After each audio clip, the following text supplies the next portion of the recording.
South over South Alabama, the high 52. I'm James Spann with the Alabama Weather Network on Tide 100.9. It's 44 degrees in Tuscaloosa. Once again with Christian Miller taking him down. It's time for the Miller's Edge with New York Giants legend and South Carolina Hall of Famer Corey Miller and his son, four-time SEC champion and two-time national champion Christian Miller. And knocked down again. It was Christian Miller. Here is college football playoff national champion Christian Miller on Tide 100.9 and 12:30 a.m. WTBC.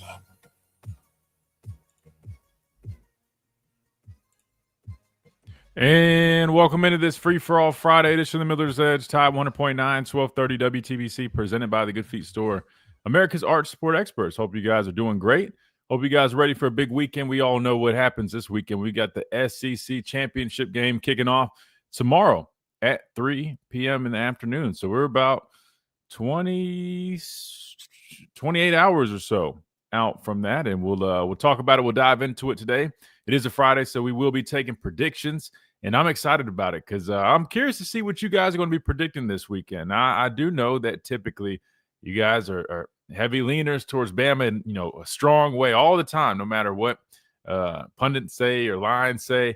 But I'm curious how you guys feel about this one because, to be fair, there's a lot of people, and I've even seen, now I don't bet myself, but I've seen like the lines and all the things coming out that have said that a lot of people are actually putting some money on Georgia. So I'm curious what you guys think about this matchup. Like I said, we'll talk about it. We'll dive into it. We'll give you our preview, our prediction, all that good stuff like we always do on this Friday, and I'm excited about it. Championship weekend. There'll be some other good games we can dive into a little bit as well. And then we know what comes after this weekend, the final college football playoff rankings.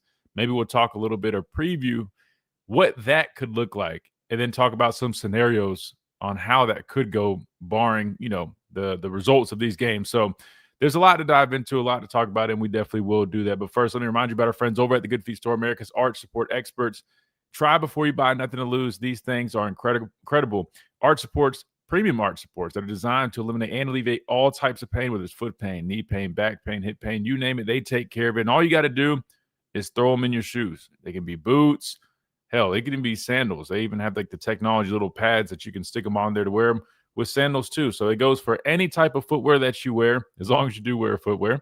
And they get to work, clinically proven to knock that pain out in just 4 short weeks. So make sure you guys check them out if you want more information or would like to schedule an appointment or even find the nearest location to you. They are nationwide. Go to goodfeet.com where you can do all that. Or you can always just walk in there right here in Tuscaloosa, right there in Midtown Village. They would be glad to take you and show you what those things are about. Man, I'm telling you, they are the real deal. So check them out. Again, that is the Good Feet Store, improving the quality of people's lives 2 feet at a time. I know we need to catch back up. We've had a lot of guests. We've been talking a lot of football, which is great.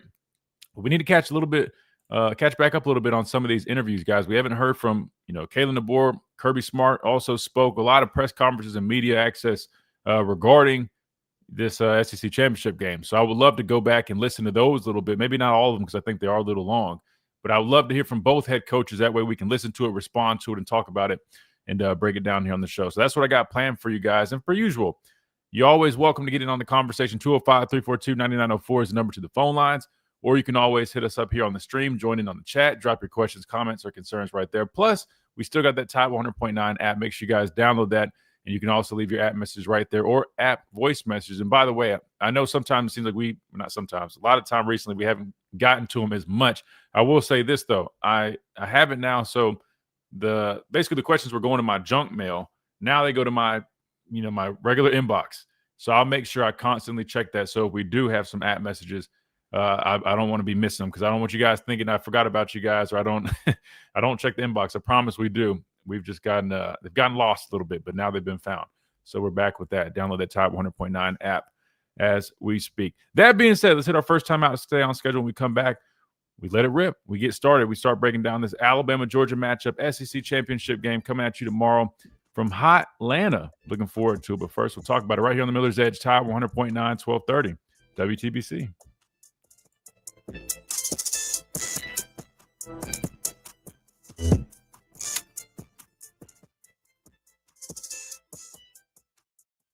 At Tuscaloosa Mazda, they are expanding their showroom to serve. What's up, guys? Who we got in here? Jake, what's up? Can't wait. 27-24. Yeah, I do think it's going to be one of those games too, man. One of those real tight ones. What's up, Christian? It's hard to beat a team twice, but I have Bama winning 27-14. Late game interception from the Dogs. Huh. So you got a 2-score game, money. Mike, what's up? Arthur said it was crazy. There's potential of playing Georgia 3 times. Yeah, I was saying that. I don't know if you guys know, but tell me if you do. Has there ever been a situation where teams have faced each other 3 times in one season in recent years? Because I'm sure if you go back to like way back when, before they really kept stats, I'm sure you could probably find some deal where people played each other, 3 times. But like in recent years, I mean, I highly doubt it's happened, but could be wrong.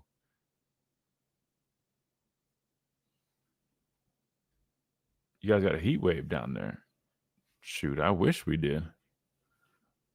Yeah, to you that's a heat wave, Mike, because y'all are from up north, man, in New York.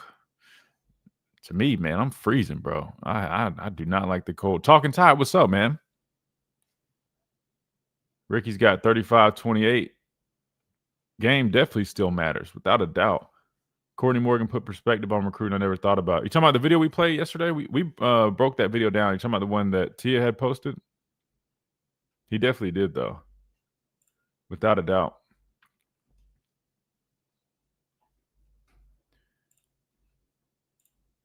We already got an message? Let's see.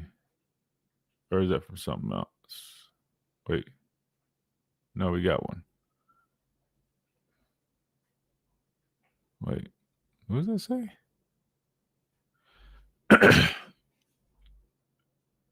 Maybe that's a glitch. His name is like 1 million words long. Yeah, the one Tia posted. Yeah, Rick, you must have not been tuned in yesterday, man. We listened to, we broke it down. We spent a good bit of time talking about it. But yeah, I'm just giving you a hard time.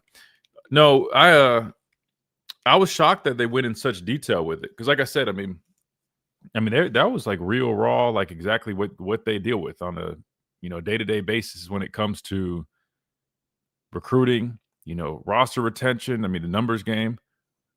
And unless you really like talk to people, like that, like a lot of people don't understand the true dynamics of it. That's why I thought it was great that they did talk about it, because now people really understand. I mean, this is this is about as close to business and, the pros as it's ever been. I mean, man, I'm in the middle of nowhere filming a movie. Oh, no, I'm just giving you a hard time, bro. I'm just giving you a hard time.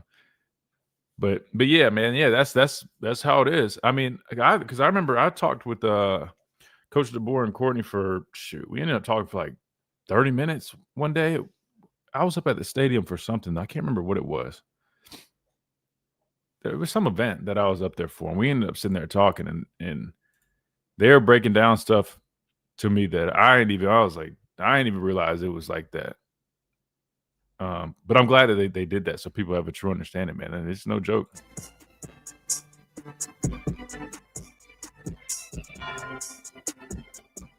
And welcome back into this free-for-all Friday edition of Miller's Edge, Tide 100.9, 1230 WTBC, presented by the Good Feet Store, America's arch support experts. All right, we're going to be talking about this SEC championship game pretty much all show long, man. It comes tomorrow, and a lot of people are looking forward to it. We know what's on the line, SEC championship game, and some people still feel like there could be some playoff implications. I'll be honest. I feel like that's not so much the case. I feel like both teams, regardless, find themselves in the playoffs. But with this committee, I guess you never want to put all your eggs in one basket. That being said, I do agree with Ricky here in the chat, man. I mean, at the end of the day, this still means something. I hate that we've kind of lost touch with the significance of the conference championship games with all the attention on all the playoff games, but this is a big deal, man. And I heard Kirby talk about it. He said it basically what I was talking about, the same stuff we do here, right? I mean, we acknowledge being conference champions. I mean, we put up not necessarily banners, but you get what I'm saying, like the numbers in the indoor. We put up like the numbers and the trophies and all the displays possible, whether it's in the upstairs part of Malmore where there is a SEC, right when you walk in Malmore, actually, there's a wall designated to the conference championship wins. I mean, it's a big deal. And I would love to see us be conference champions. I know the playoffs and the national championship picture, that's awaiting us. But, I mean, to be able to claim a conference championship in the best conference in college football, man, I mean, that's a big deal, especially when you're talking about this is, only year 2 under Kalen DeBoer. And I think if you were to go back and I guess reassess like the hiring and say, hey, we're going to hire Kalen DeBoer, and in year 2 he's going to have Alabama in a conference championship game, I think everybody would be fired up, right? So can't lose sight of that. It's a big deal, and we're definitely going to treat it as such. Definitely a very interesting game, not only because this is a rematch between two really good teams, two of the top teams in the country, two very familiar teams, but also the injury battle. Chase, Reed, Jackson, man, I'll be honest with you. There's a lot that you really have to pay attention to in this game because could really be a big deal. We have the latest, I guess, injury report. I believe it came out last night. Not only is LT Overton out of the game, but I mentioned who could we see as the next man up in those spots. We definitely have seen a lot more Keon Keeley throughout the course of this season, specifically more in passing down situations, but we've been seeing Jordan Renaud get some snaps, some of those early downs as well as passing down situations. So I threw those 2 names out, but I also threw 17, Kelby Collins. I threw his name out there. He's also a bandit. And I threw him out there because we had been seeing a lot more of him. Now, he hadn't played much at all up until the last maybe 3 or 4 games. But I thought since he had finally gotten some more reps, he was playing some pretty good football. Well, unfortunately, he also is now listed on the injury report, and he also is listed as out. When we listen to Kalen DeBoer, and I'll try my best to kind of skip through it, but he did mention illnesses / medical being the reasoning for both of those players not being available in this game. Definitely a big blow. We already talked about LT Over, and we'll talk a little bit more about why. We know he's a really good player, but why that could be such a huge impact in this matchup. But then you look at, his backup or one of the backups. Now you're really only down to, Keon Keeley and Jordan Renaud at the bandit spot. Now, of course, there's different, personnel groupings and things they can do, but just not what you want to hear going into a conference championship game, even though at this point of the year, there's going to be injuries. There's going to be guys banged up. Nobody's going to be healthy. But when you look at how banged up these two teams are, I don't even know which team is worse. Looking at Alabama, you talk about LT Overton and the significance of him and on that defensive line. Pound for pound, arguably, your best player on defense, right? Talking about a guy who's very reliable stopping the run. We know his pass rush ability might not light up the stat sheet in terms of sacks or getting back there, but in terms of just consistently doing his job and having an effect on the game. He's the man. Other than maybe Bray Hubbard with his impact, and we know that definitely shows up a lot more, especially in terms of like critical moments, forcing turnovers. But on a down-to-down basis, LT Overton is like your complete guy right there, and it's gonna be tough not having him out there. The good news is, listen, Keon Keeley, Jordan Renaud, I think those guys will be able to be enough, but I think there definitely is, without a doubt, going to be a clear drop-off from having LT out there to some of the others. I wouldn't be shocked if we see them mix some things up. For example, you've got guys like Edric Hill. We've seen even James Smith. I can go back and show you, but if you went and watch the Iron Bowl, if you go back and watch it, or if you notice this during the game, you'll see we have situations because really at this point defensively, it's a multiple defense. You see 3-3-5 looks, which really it's stemming from the 4-2-5 look, but sometimes they take the wolf is what they call it, the outside backer, and they have him, stacked back and not quite stacked back, but kind of hovering around. That ends up making more like a 3-3-5 look. What I'm getting at is we had seen in the Iron Bowl, James Smith was even out there playing a 5 technique. So I wouldn't be shocked if you see some pieces move around, right? Like if you see Edric Hill come in there, but then they might be able to flex James Smith in some spots, even though James Smith typically is definitely more on the interior side of things. He's shown that he can play in a 4-eye like LT does a lot, can even get in a 5 technique if he needs to. So what I'm getting at is you've got guys that play the true bandit position, but if there's ever anything else you need to do to kind of, mix and match some stuff, say you want, heavier personnel, right? Say maybe Renaud and Keon might not have that same presence as run defenders. You always can take a guy like James Smith and maybe, put him in that 4-eye. You get what I'm saying? So there's going to be some stuff that you probably will see to kind of help compensate that. And then clearly when it's, passing situations, the return of Quay Russaw helps out a lot. We've seen LT rush a lot out of the 5. Well, now you've got Quay Russaw back. He's still, I wouldn't say he's 100%, but he's working himself back. Looked pretty good against Auburn, but he's not fully there, but nice to have him there. So what I'm getting at is I don't think LT is going to just him being out is going to completely change the game, but it definitely makes you, as a defensive coordinator or whatever, really have to assess what's the best response to that. Not to mention the other side of the ball, all the other injuries, right? I think the latest is like we were talking with Jackson before we came on here. Probably not going to see Jam. I think I said it yesterday, but I'm going to be honest with you guys. If I had to put money on it, you're probably not going to see Jam or Cuevas. I know they're still listed as probable. Matter of fact, I'll just pull up the injury report so you guys can see it. I don't expect to see either one of those guys. I would expect both of those players to be out in this game, which is, again, big loss, right? Especially Cuevas, just knowing what he brings. I think the biggest one for me that I'm paying attention to as well, because I already anticipated not having those guys, is seeing Dewberry on there. I think Coach Javor said that he's kind of working himself back, but having your left guard banged up next to a center who's been banged up, wouldn't be shocked if you see a lot more of Vandermark in this game. What I'm getting at is there's a lot of guys banged up, and even though you expect it, I mean, there's no denying that there's some cause for concern. Now, if you look at their side of the football, their center being out, Bobo, if you watched how they looked, at Georgia Tech when he wasn't playing, there definitely was a big difference. I will say sometimes when you're throwing a guy like next man up in the fire like that who wasn't necessarily prepping to go play, that can make that difference look pretty significant versus him now having a week of practice. So we'll have to see, but I think that could be a huge deal for them not having their center. Ours will be there, but just banged up. Theirs is out. He's already listed as out. And the other guy I noticed was, I want to say maybe he's off of it now. I know Colby Young is definitely out, but I think maybe they had another receiver. Maybe he's off of it now, but definitely something to pay attention to. But right now, according to yesterday's injury report, this is the latest. Just threw it on the screen here. Jam questionable, but I don't expect him to play. Cam Dewberry, I expect him to play.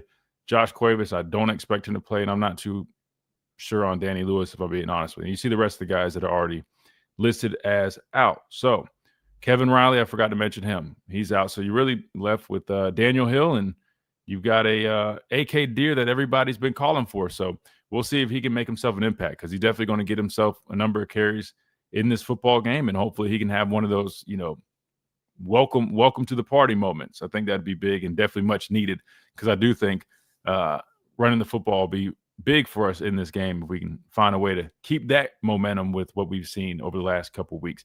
Let's hit a timeout to stay on schedule. When we come back, we've got JR on the phone lines. We'll take a call real quick. Plus, we'll gear up to hear from head coach Kevin DeBoer, hear a little bit from head coach Kirby Smart. We'll continue breaking down this matchup, getting y'all's predictions and more right here on the Miller's Edge, Tide 100.9, 1230 WTBC, presented by the Good Feet Store, America's Arch Sport Experts. Quick timeout. We'll be right back.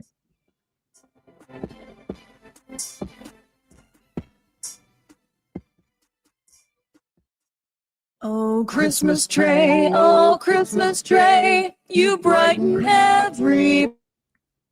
Is Richard Young healthy? Yeah, I'm pretty sure he's healthy too. I feel like he'll definitely get some reps, but I think as of recently, they've been trying to give AK some opportunities. So I would Daniel Hill's going to be running back one in this game without a doubt, right? Boom, check that box.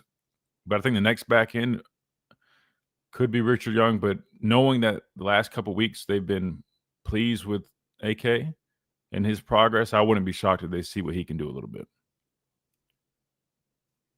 It's going to be big. We're going to need those guys for sure. But I'll be honest, I really think we need to find a way to get our passing game back clicking and find a way to hit some explosives.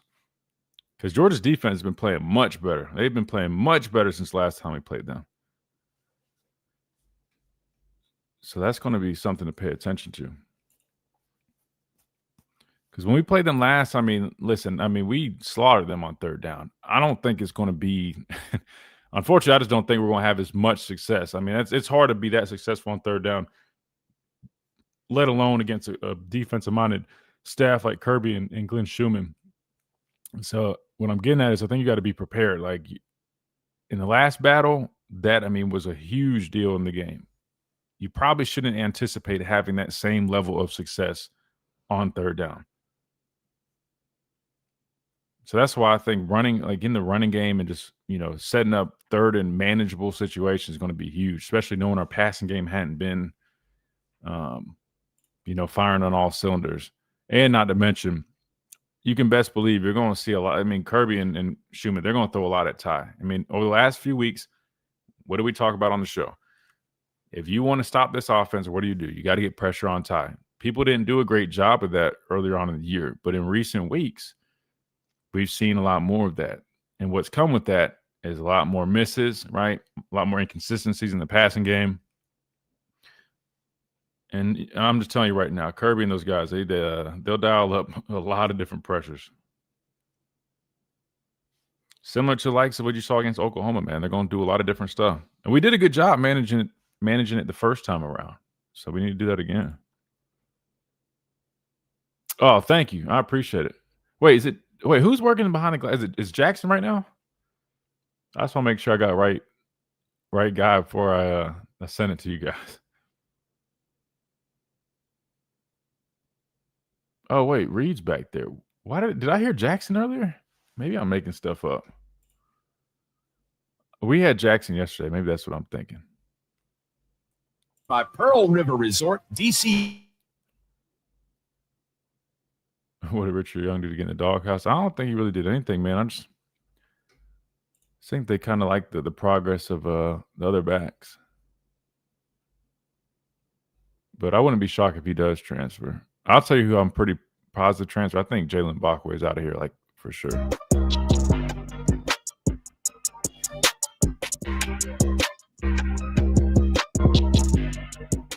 And welcome back into this free-for-all Friday edition of the Miller's Edge, Tide 100.9, 1230 WTBC, presented by the Good Feet Store, America's arch support experts. We're talking about this Alabama-Georgia matchup in the SEC championship game. Spent a lot of time talking about injuries, but we had to get that out the way because it's just a really important factor, in my opinion, in this game. I mean, especially with us. I know they're banged up, and again, I mean, the updates with them, their center is the biggest one. Him being out, seeing the difference it made in the Georgia Tech game. That's going to be interesting, especially when you're talking about a team that likes to run the football. Last time these two teams faced each other, they did rush for like 227 yards. They're definitely going to be looking to run the football in this game. However, their rhythm and a lot of things just kind of went out of whack when their center went down. You know, you're talking about a guy that helps get checks and things, you know, protections and blocking schemes. I mean, I think the backup, at least one of them, is a freshman. I mean, he's going to be tasked at handling big Tim Keenan. I mean, so he's got his hands full. So it's not just us that's going to be, you know, battling, you know, having some of our best players out, which I think could be a big, you know, issue for them. You know, because I'll be honest, one of my keys, you know, I'll start here before we go to the phone lines.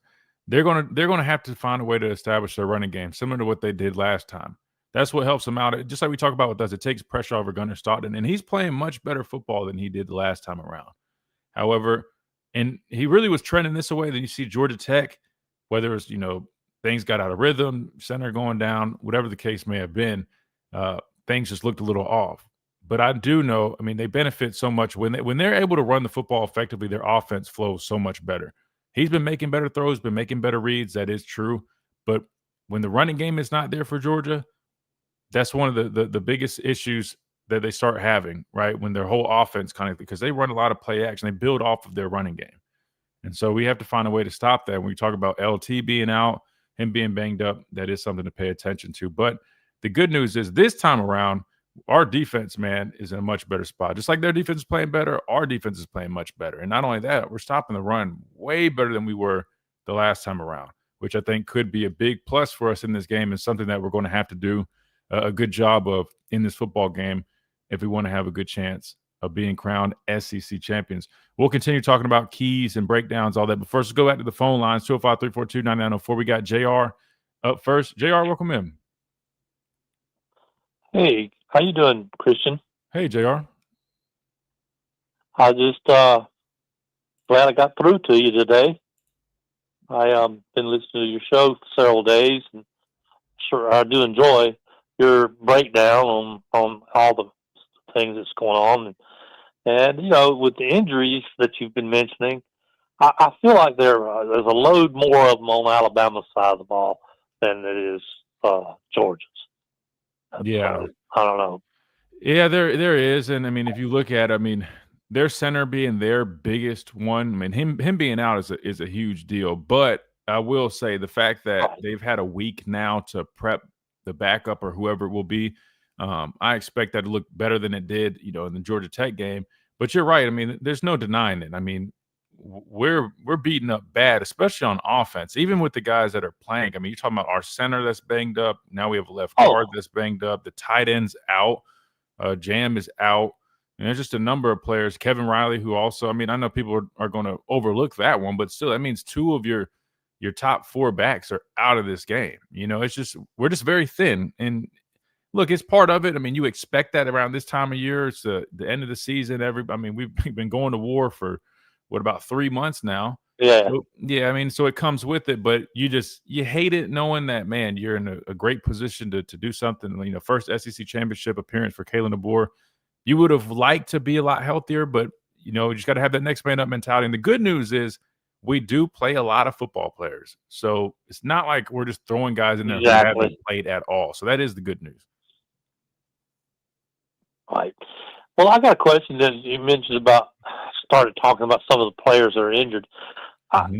Last week playing against Auburn, Ty Simpson, after the 17-0 lead we got, it seemed like he got hit pretty hard, and he didn't play the same win for a while. And I was just wondering, do you have any idea on any word on his situation, whether he's had an injury or whether it's just he's rubbed it off? Oh, Ty's healthy. I mean, he's practiced and yeah, he's good to go. I mean, listen. Oh, great. Yeah, I mean, I'm sure he got his bell rung. I'm sure he didn't feel great after that game. I'm sure he's probably still a little sore right now as we speak. But no, I mean, he's good to go. I mean, and he falls under the category of probably 60% of the team, that probably feels the same way. I mean, even guys on defense from going and laying hits. I mean, everybody's got a shoulder, right? They're not going to be on the injury report, but everybody's got a shoulder, a hamstring, an ankle, a knee, sometimes multiple of those things that are tweaked, twisted, sprained, but they're fighting through it, man. And so I think that's the one thing that's a good point you bring up. I hope people remember these things. So sometimes I get people who are critical and like, man, but just remember, man, these guys have been going to war for a minute, man. And I can just tell you by experience, there's going to be games where you're not 100%. No one knows that. And so sometimes you just, you're just fighting through it. But these guys are tough, man. I know they'll be ready for the challenge. Well, I feel like that's the same way on both Georgia's team and Alabama's team as well.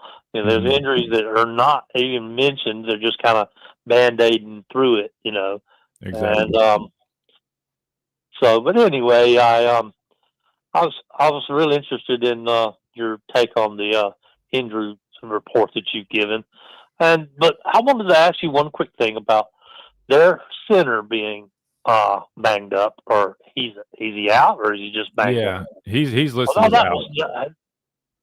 He's out, and Yes, then their second string is the one that's been in there. This will be the second week. He's had a week to prepare. But is that still possible that we could throw some things those things in there that would confuse him, mix him up, cause him to do some, kind of rattle his cage? Oh, absolutely. Yeah, I mean. Yeah, no, absolutely. I mean, anytime you have someone fresh in there, I mean, you're going to look to try to take advantage of that.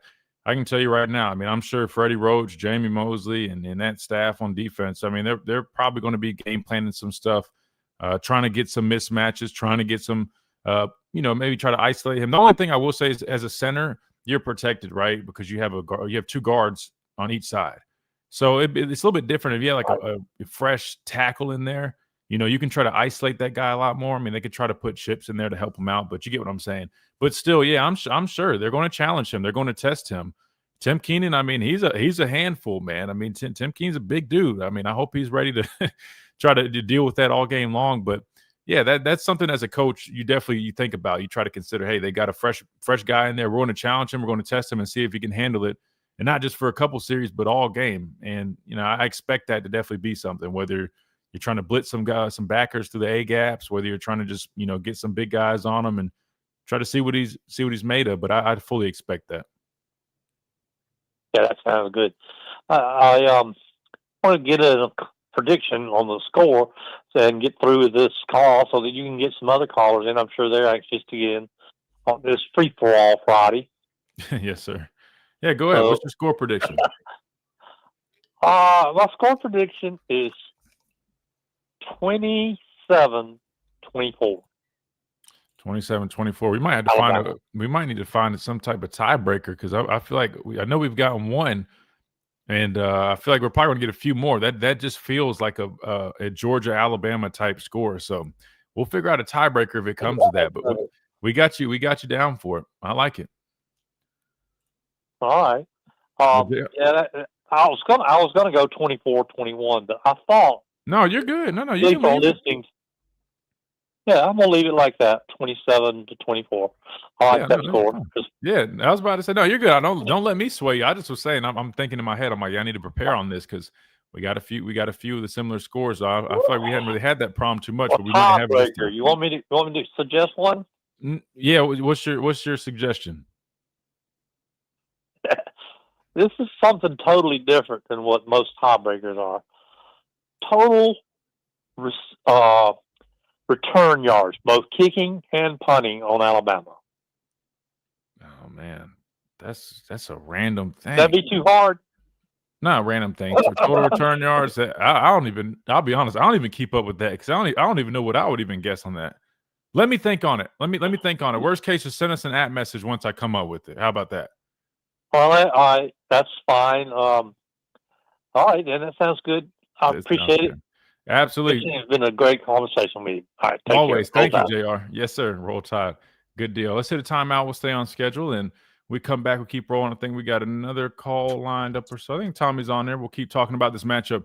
Keep breaking it down. I got some numbers for you. I'll compare the two teams as well, and we'll keep at it. Plus, we will hear from Kirby Smart, Kalen DeBoer. All that coming up right here on the Miller's Edge. Tide 100.9, 1230 WTBC.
We are here treating patients from every generation.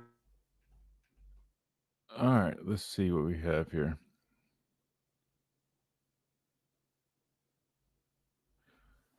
Hey, Christian, can you give a shout out to my daughter? Is it Anya?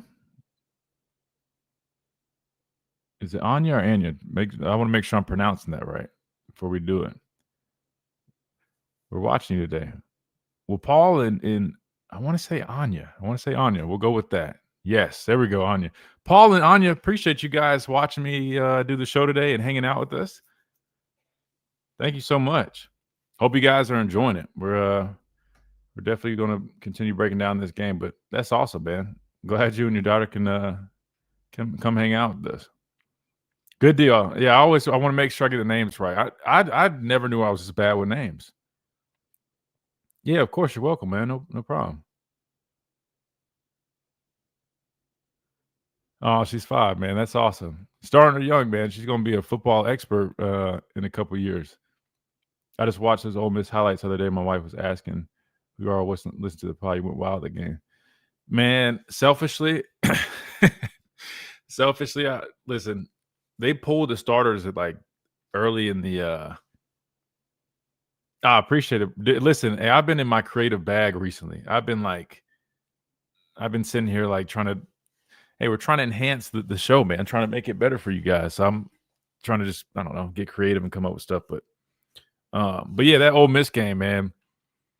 They gave me 2.5. Anthony jumped on that sack on is it Jordan Tom, the second one on Tamu, when I had the back on me that one time.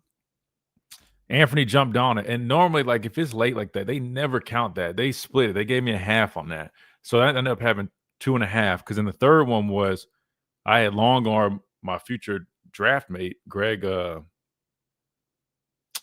What's Greg's last name? Greg Little, into the quarterback, for a sack.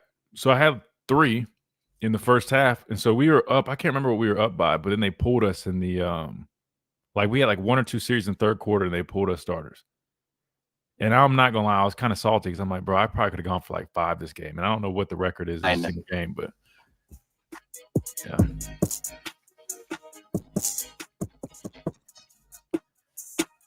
And welcome back into this free-for-all Friday edition of the Miller's Edge, Tide 100.9, 1230 WTBC, presented by the Good Feet Store, America's arch support experts. All right, so Tommy, we're coming to you. I promise we're going to come to you, but I want to start this Kalen DeBoer press conference because it is long. So what we'll do is kind of like weave in and out of it a little bit since I don't have it necessarily broken up. But I promise we're coming to you on the phone lines in a second. But first, I want to hear a little bit from head coach Kalen DeBoer talking about this matchup, talking about this opportunity at his first SEC championship game tomorrow at 3. We're only about 27 hours, a little bit over 27 hours away from it. So let's hear from head coach Kalen DeBoer. To welcome the head coach of the Alabama Crimson Tide, Kalen DeBoer. Alabama ranked number 9 in the country, 10-2, 7-1 in the SEC. Congratulations, coach, on your berth in the SEC championship game. If you have a question, please use the raise hand function while we wait for questions. Coach DeBoer, if you'll just give us an opening statement. Yeah, you bet. Good afternoon. Our guys are excited about this opportunity. It's one of the goals that we have in our program, and once we state that goal, it's about the work that goes into getting to this point. But we're looking forward to what we know is going to be a hard-fought contest against an extremely talented, physical Georgia team. One that we respect a lot, and just looking forward to this challenge. They've certainly, from their aspect, had a great hot run here, playing really good football, and our guys, I think, looking forward to this rematch from earlier in the season. It's been a while since we played them, but looking forward to this game over in Atlanta. Also want to note a couple things. CJ Mosley, our legend, excited to have him there representing our program. Great career here, great career in the NFL, 10 years there. In the NFL, he's been around campus a number of times, getting a chance to meet with him. Just excited about him representing us and what he means to this place. 2 notes also just from a injury report. We do have 2 players that have illnesses, medical issues, whatever you want to call it. LT Overton and Kelby Collins, they won't be available for this game. So with that, I'm open for questions. Thank you, Coach. If you do have a question, please use the raise hand function. I will call on you, and then we'll need to unmute your line. We'll start with Colin Gay of the Tuscaloosa News. Colin. Hey, Kalen. With LT being out, what do you, I guess, plan on, or who do you plan on inserting in that bandit spot? Kind of what's the idea there? Yeah, I mean, fortunately, throughout the year, we've rotated a lot across the board on our team, but defensively in particular. And so, the guys that have rotated with LT and, fortunately, Quay Russo also, when you talk about the edge position, he's played the last couple games. And so, we'll get more reps for him. He's ready for it. Yanze will continue to ramp up his load. And so, we have guys that have played a lot of snaps that will continue to, just play the role that they've been playing. Maybe a few bit more snaps, that they'll get. Next question will come from Charlie Potter of Bama Online. Charlie. Yeah, Coach, just sticking with the injuries, where do things kind of stand with Jam, Josh Cuevas, and Cam Dewberry? Yeah. Let's see, Jam, still questionable. We'll see here in the next couple of days. Cam Dewberry's coming along here as the week progresses. And Josh Cuevas, same as Jam, kind of see here at the end of the week. So I know all those guys a couple weeks down the road will be definitely good to go. But just kind of here, 1 week out from last week's game and some of the injuries that have happened, we're not quite sure yet. So they're coming along, working, doing everything they can. Okay, we'll now go to Jeff Spiegel from ABC 3340. Jeff, go ahead.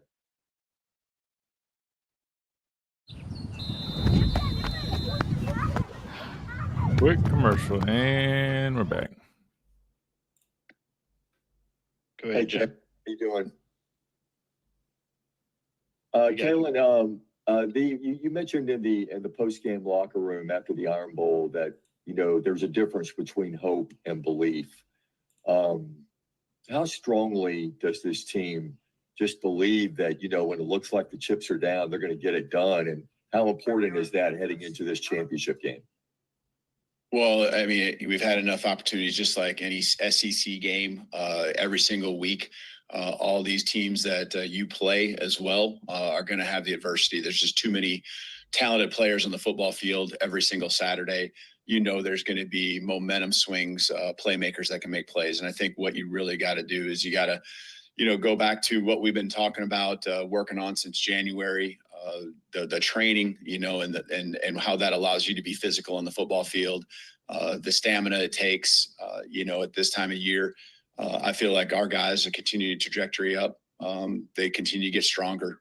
We have proof of that. We can see that, and they feel it on the football field. And then, there's a mentality that you're building, and some of it comes from the strength, and some of it comes from the stamina that these guys have. But it also comes from just a real belief that you have through reps that you've talked about.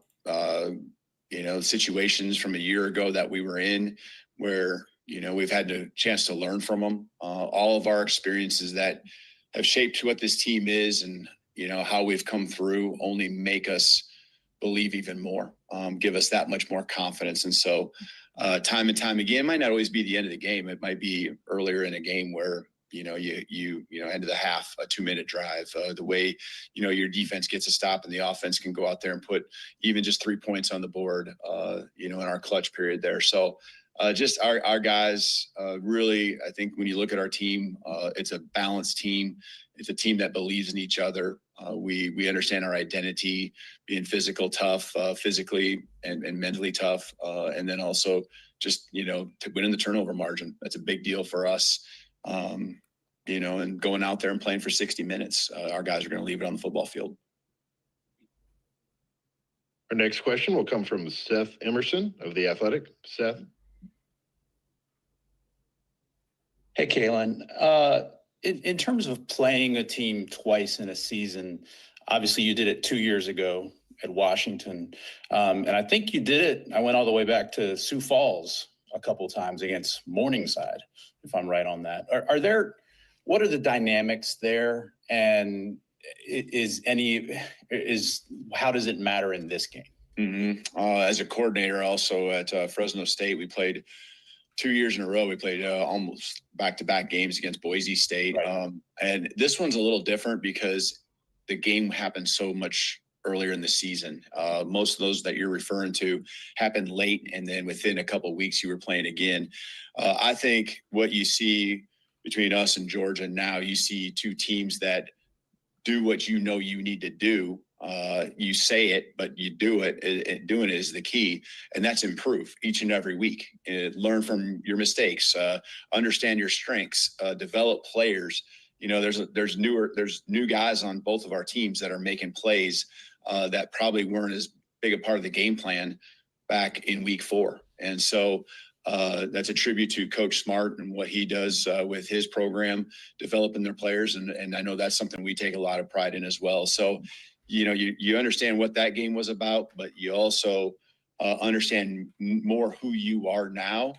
There are things that you maybe tried or that, that didn't go as well the first time around that you learn a lesson or two from. But there's an identity now, and you still got to do what you do. But it has changed some because it's, 8 games, since we played that one. So both teams have continued to evolve. Both teams have continued to improve. Our next question will come from Nick Kelly of AL.com. Nick.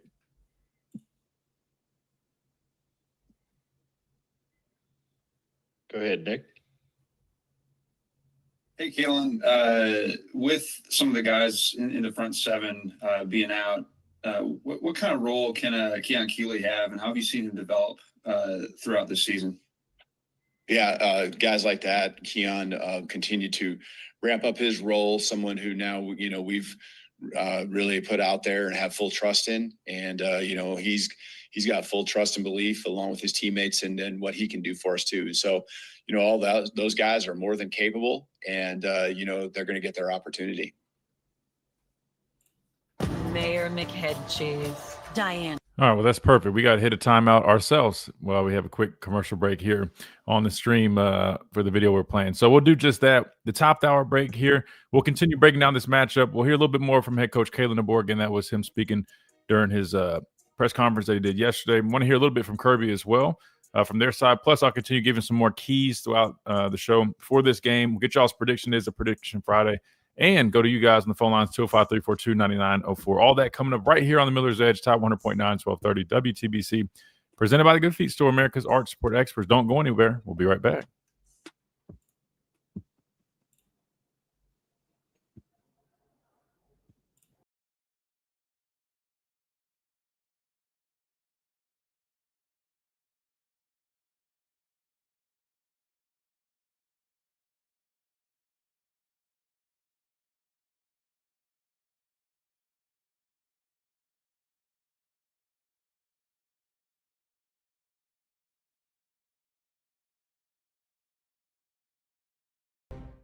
$44-30, where Jared. Here's some numbers, guys, if you haven't seen all these yet. Shout out to Cover Crimson, man. We get Clint on here every Tuesday. Oh, I forgot to tell you guys, too. I talked with the creator that you guys like a lot yesterday, and he's going to end up being on the show here probably as soon as next week. I don't have a certain date set just yet, but it's a certain creator that you guys love to watch, and you always reference his videos on here. You're welcome to guess in the chat. I'll tell you if you get it right. But he's gonna join us here soon. But yeah, here's some numbers though. If you guys haven't seen some really interesting stuff, really close numbers here. You look points per game, points a game allowed. I mean, really, these teams are very similar. It's funny how almost every year Georgia and Alabama find ways to mirror each other. No, it's just let me correct. It's a new person. It's a new person. We get paid on here. I've known paid for years now, but not a bad guess though. Dang, that was quick. Yeah, Paul. Yeah, you're right. Film guy, Brooks, Austin. I talked to him last night, and he said he's down to jump on here. So we're gonna get him on here. I'll try to do it next week. Maybe we can break down this game. Now, I don't know exactly how. I don't know exactly how he gets away with the whole copyright thing. Maybe he'll have to tell me how he does that, but we'll at least get him on the show. But yeah, man, I talked to him yesterday. Yeah, Pay was supposed to come on here Thanksgiving week, but then he got tied up. Then he texted me earlier, what was it, like 2 days ago, asking about something, but he's just so busy. It's hard to get him on here consistently. That's the only problem with Josh. I mean, I think he's even doing like a live stream during the game now. But good for him though. He's smart, man. He since his show is independent, he can work with pretty much anybody. Give me some inside tips. Yeah, I don't listen. I don't understand the whole copyright deal. I really don't at this point.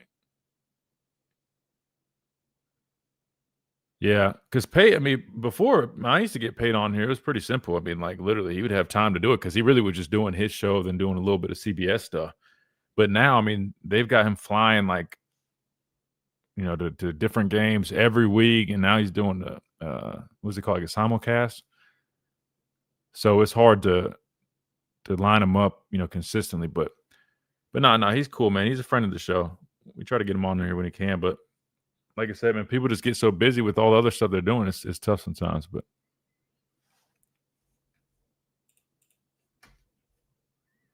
AM WTBC.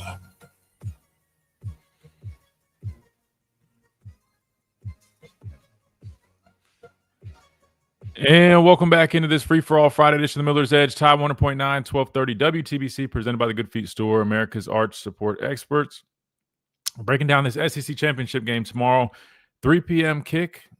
It's going to be an interesting game for sure. Reed, Chase, I'll be honest with you, man. Like Coach DeBoer just said, it was so long ago that these teams played, and both teams have changed so much since, right? Things are a lot different now with both of these football teams. I've got the numbers pulled up here, courtesy of Cover Crimson, highlighting some of them. It's funny, you look at both football teams, very similar in a number of ways.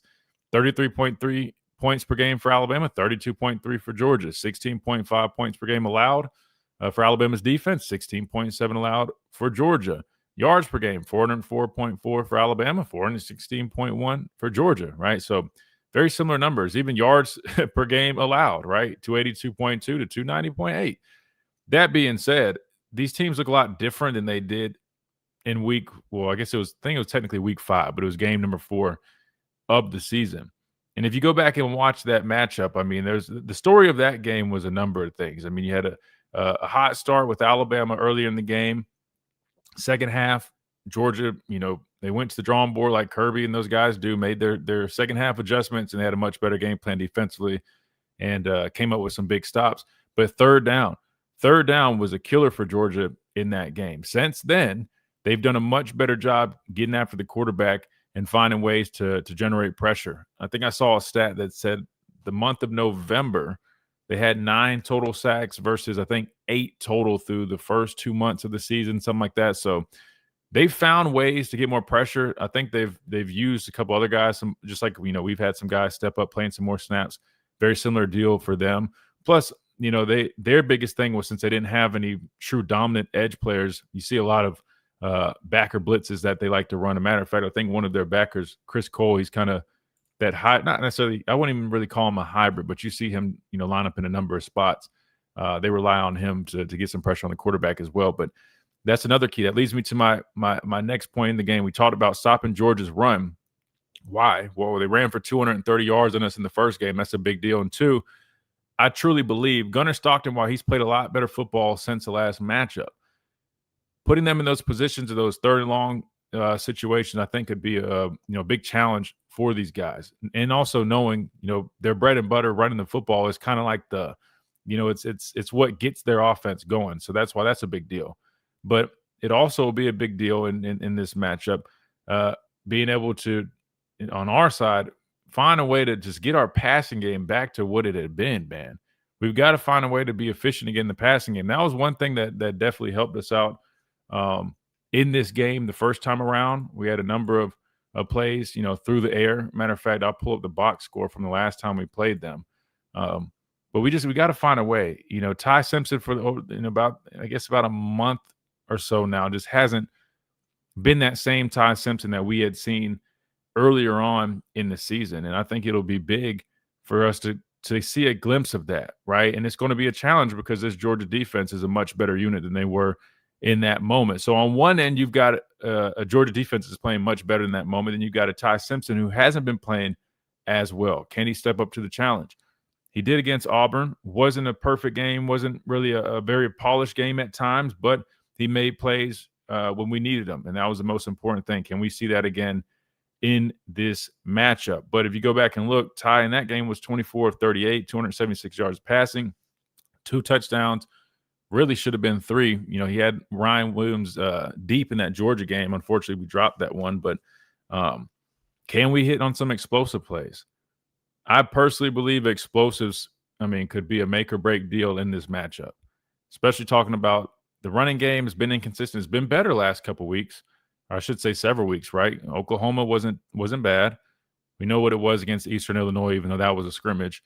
And then against Auburn, it was like 150-some yards on the ground. Can we continue that with Jam being out, even though he went for 80-something in the Iron Bowl, right? Can we do that? Because that would help us, be able to make those plays through the air. So we have to see, man. But offensively, I'll be honest with you, I think really our offense they have to find a way in this game. And I don't – how do I word this? I'm a little concerned knowing we're already dealing with the whole injury battle, right? That's just another thing you got to deal with on top of the struggles that we've seen out of our guys offensively. So we'll see. I think with those things I've said, it just makes me believe this is going to be a very back and forth type game, a very close game. I'm sure our defense is going to step up, force some issues for Gunnar Stockton, cause some negative plays, come up with a turnover or two, and I'm sure their defense, who's playing much better, is going to find a way to be disruptive as well, right? I mean, we're talking about Georgia led by Kirby Smart and Glenn Schumann. You can totally expect that. But what team? To me, I think this is one of those games. It probably comes down to a late possession. Probably comes down to a late critical moment in the game. Typical fashion for Georgia, Alabama, and who can capitalize on it? We'll have to see, right? Turnover battle definitely would be big. I know you guys are talking about it. We heard Kalen DeBoer mention it, right? You look at the Oklahoma game. I mean, that really, this whole year, I mean, the biggest issue for us, when we hadn't had success, yes, we've had issues with, consistently running the football, our passing game being consistent. That's one thing, but none of those things were ever for us. For other teams, it definitely should be enough to really, derail a football game or lead to a loss. But for us, it wasn't that. It really was just a turnover battle, and that was against Oklahoma, outside of Florida State, which, definitely were turnovers there. I can't remember what the final turnover ratio was, but really that just was all around bad game. But against Oklahoma, the turnover battle definitely was the biggest issue in there. Let's go to the phone lines to catch back up on that. 205-342-9904. We got Tommy up next. Tommy, welcome in. Hey, Preston, how are you today? I'm doing good, man. How are you, Tommy? Can't complain. Can't complain. Nice. The key of the game is we got to keep Georgia under 200 yards or 175 yards ground rushing. And we got to keep them 30 long. I mean, we got to make the quarterback make the play. And Georgia got the same problem we do. We might have one or two more. It's the injury bug. After 13 games, the injury bug is a big part of the game. I mean, how you substitute, how you keep your players ready, and focus on the task ahead of it. Because it's their time to shine. Now, they can't depend on this person, because he's out of the game. He's injured. Not his fault, but it's the nature of the game. So, and to see what the coaching staff have prepared for all year. They got us to this point. Can they get us over the hump to the promised land? That's what we want. We want an SEC title. Yeah. I mean, yeah, it's definitely going to be interesting. Oh, go ahead. The SEC championship game is still important. Oh, without a doubt. Yeah. So. No, without a doubt. Yeah, I 100% agree with you. Yeah, I've always preached that don't lose sight of the SEC championship game, man. I mean, it still is a great deal, right? I hate that there's not as much attention on it, but hey, man, listen, I still love and respect it, and I know everybody would love to be crowned SEC champions, especially knowing this conference and what it takes to get to this point. Then go ahead and winning it against a really good Georgia football team, who, like I said, man, it's interesting because they've just been trending in the right direction outside of really that Georgia Tech game where they definitely struggled and had some head scratching moments. They've been playing some really good football. So, I mean, if you go out there and beat this team for a second time in the same season, I mean, hats off to Kalen DeBoer and this Alabama team. I know a lot of people expect us to win, but I still would give a lot of respect for doing that just because I know the type of program that Kirby runs over there, and it's a good one, man. They're a good football team. Oh, yeah. I expect to win. I want to win. There's certain issues and certain things. I kind of have a little doubt about this. I have concern. You don't watch football. Yeah. Then, I mean, I think, yeah, you always got concern. Yeah. So, absolutely. Let me give you a story so you can talk to other enlightened people. I'm going to go with Bama 26, Georgia 23. 26-23. Yeah. All right. Let me think. 26. Yeah, to 23. How you getting to 26? I'm trying to think of I'm trying to think 7, 14, 21, and then Very good, two very good, field. very good, very good. No, wait, no, that'd be okay. Well, all right, fair enough.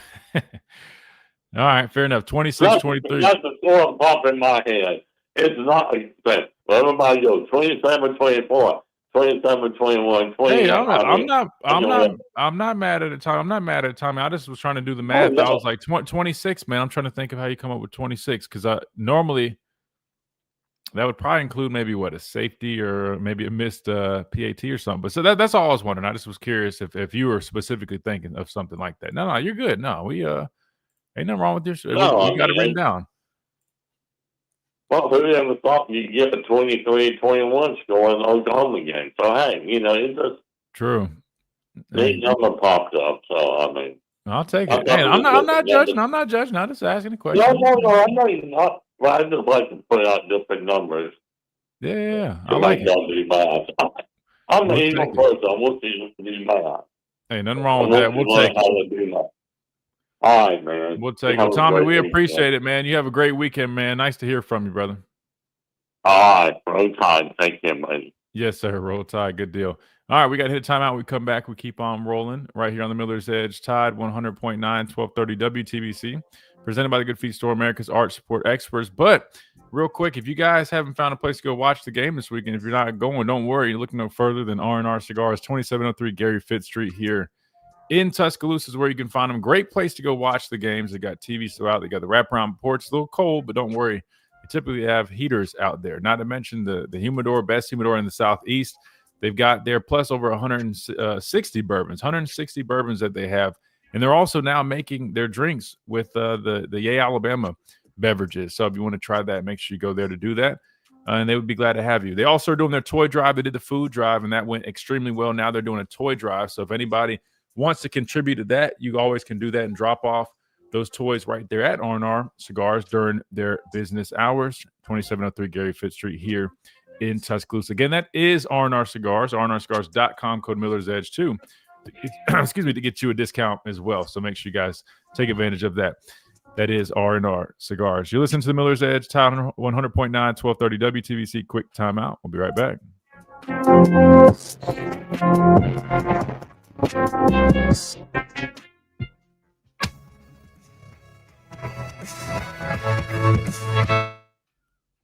27-24 Bama. I told you guys. we're going to have to do some type of tiebreaker. That's what, the third one?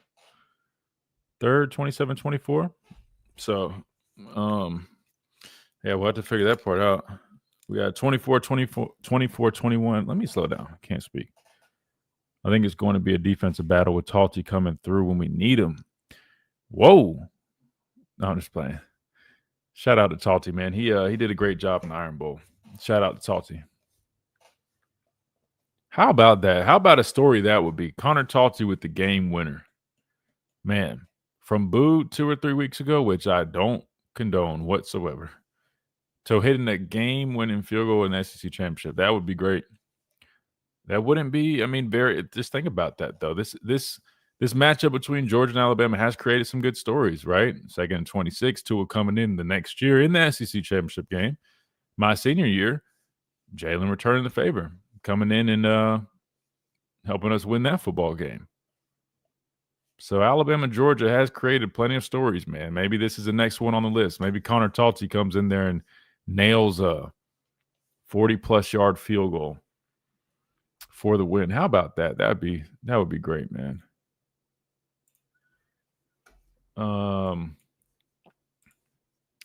Let's watch some football. Why don't we do that? Let's watch some football. Let me see. Yeah, let's watch some football. Let's just do it strategically so we don't get in trouble. It's the only problem. When it's like this, I can't speed it up. So just bear with me.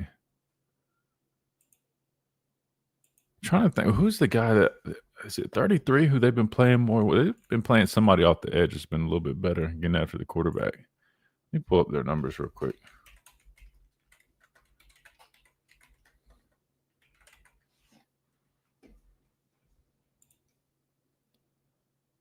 There's somebody that they got on defense that I like. That receiver Branch is a good player. He's healthy. I feel like I saw him on the injury report earlier on, but he's off, so he's good. Nate Frazier's good. Let me go to defense real quick. So Chris Cole's still leading them in sacks. That's the linebacker that they got. They've been using him in that role. CJ Allen, their middle back, a really good football player. They bring him in a lot of blitzes. But who is it? Is it this guy? Is it Johnson? What number is he? 33. Yeah. He's a pretty good player. I think he's only got like 2 sacks on the year, but they've started using him a little bit more. Off the edge.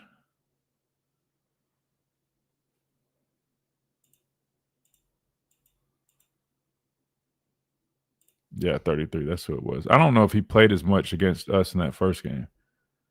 At least I don't remember seeing him, but I've seen him a lot more recently, and he's a pretty good player. We're not allowing them to score over 20. I mean, probably would be a little bit more of a lower scoring game if I had to guess. No, Jake. Y'all don't have to change y'all score. No. This is Miller's Edge on Tide 100.9.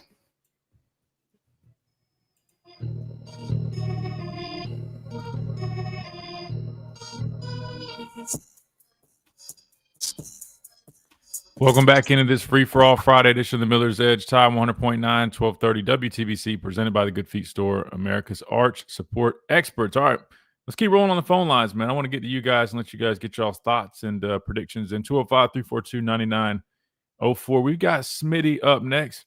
First off, Smitty, you got to tell me, how was Raw, man? I haven't talked to you since then, I don't think, man. How was the experience going to Raw? And then we can talk some football. Every time I go to the show, it's so fun, right? I always have fun. And if you look at the internet hates everything. But when you go to the show, the people just having a good time. You know, it is like, it's interesting you say that, because I do notice that, like, the people online that complain about the storylines and everything going on, it says one thing, but then when you watch like the crowd reactions, like everybody else is like, they're feeling everything. So I mean, it is interesting though. Yeah, that's how I am. Because if you hate it, why you watch it? That's anything, you know. But before I talk about the game, how sick is Tim Brando and Bomani and all these other clowns that thought Kalen DeBoer was going to leave Alabama, Penn State? Because Alabama's hard, but all the big jobs are hard jobs. If you want easy, coach at Western Kentucky. You don't want hard, you know. Well, didn't they I mean, correct me if I'm wrong, but did Penn State just not – they just fired, you know, what's his name? James Franklin. Yeah, they just fired James Franklin after he literally had brought them to the college football playoffs, preseason number 1, and then they lost, 1 or 2 games, and then I would argue that job is not much more secure or easy. I mean, I know Bama, without a doubt, yes, you're going to have probably the most pressure on you out of probably any job in the country, but still, yeah, I mean, to make it seem like going to Penn State is big. I don't know. To me, that does not make much sense. Well, what exactly did Tim Brando or who? Because I kept seeing people tag. What did he say? Funny story about this guy, and I hate even giving him too much attention. But when I was the first show that I was doing on here, he used to come on there like every week because of the other hosts. They were friends with them or whatever. And man, I'll be honest with you. One thing I didn't respect about him. He spoke to them one way, and I don't know if it's just because he didn't know me like he knew the other people or whatever it was, but he used to speak. He like it'd be my turn to ask him a question. The way he would speak to me in like such a condescending, like disrespectful way. I'll be honest, I don't really respect how he goes about himself. He's just very arrogant, full of himself, and he thinks he's literally the greatest person walking this earth. And majority of the stuff he spews out of his mouth is just trash. So I hate to say that like that and spark any beef. There is no beef. I don't know the guy. Really don't have any interest to. That was my experience with him, and I'll just never forget. I'm like, he was very disrespectful and pretty much an a-hole. Yeah, because the thing is, a lot of people clad and these people going with Penn State that hired a coach here. So it must be a coach who's currently coaching in the playoffs. So it was like they were saying like that. And man, Alabama fans are tough on the board. He's not from the South. And I'm thinking to myself, Urban Meyer's not from the South. Lane Kiffin's not from the South. Steve Sarkisian from California. It's just, if people kept building a conspiracy theory that, if he lost to Auburn or Georgia, that he would be on his way out. And I'm thinking to myself, there's people that Cowherd talked about, like, he may go to USC if they ever came over because the AD is who hired him, Watcher is there. And I'm like, the AD who hired him in Alabama is in Alabama right now. Why? It's like they prey on the stereotype of the 88, who calls Firebomb all the time. Most people are rational. People do expect great things, right? We know this. But why would he leave this job to go to a job where they only have 2 commits right now? Means you pretty much step back for 3 or 4 years. Those players in that room, because the AD is nutty in a squirrel poop, they're going to be out in the portal. So what kind of team are you fielding? Your players from the South aren't going to State College, PA. Why would you take that job? That's the thing. My whole thing on that whole deal was I never understood why. I would just say this. I mean, listen, Coach DeBoer already accepted this position. Now he understands what's expected, and for him to bolt before he even finishes year 2, it would have made it the most pointless. It would have been so pointless to even come here in the first place. And that's why I never bought into any of that crap. And I'm glad he put it to rest during his press conference. We didn't get that far into it just yet. But to me, I was like, it's kind of obvious. Like, why would you leave right now knowing, I mean, listen, you had the Oklahoma loss, the one to Florida State, but you just set yourself up to go play in the conference championship in year number 2. And while, yes, this is a stressful job, you have a lot of eyes on you. And when it doesn't go great, I mean, you were at the forefront of not just Alabama media, but national media. I mean, we're a national brand, but what was the point of even coming here and then taking on that challenge if you bail that quick, which that's not anything that he would do. If we're now say we're in like year 3 or 4, maybe, or something like that, maybe, but no. I never believed it for a second. And before I get on the game, I'll say this. Folks telling Alabama fans are crazy. Ohio State fans are ready to fire Ryan Day last year. He lost to Michigan again. And they won the title. So those type of jobs is always hard. It's going to be a lot of pressure. If you don't want that, you can always coach North Dakota State. No disrespect to them.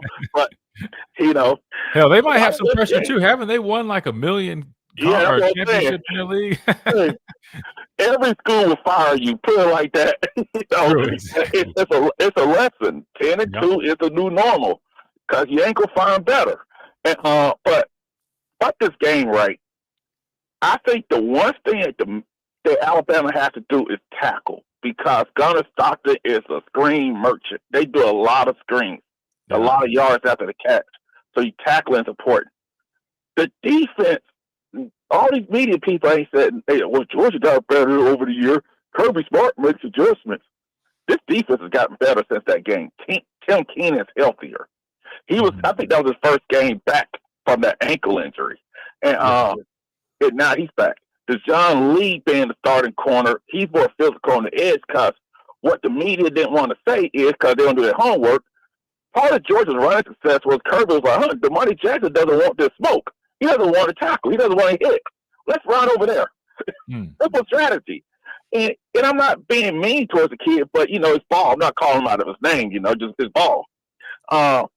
Hey, a lot of secondary guys, they don't really like too much contact, like to tackle. So I mean, it's a good game plan if you're Georgia and you're trying to hit the perimeter, knowing those guys are not going to be the most physical guys. No, I get what you're saying.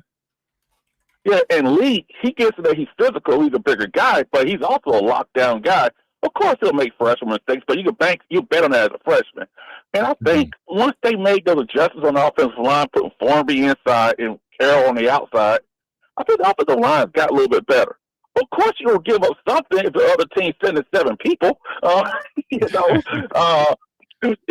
Somebody's going to be free. But I thought they did a good job. And I think Ty Simpson has to be accurate.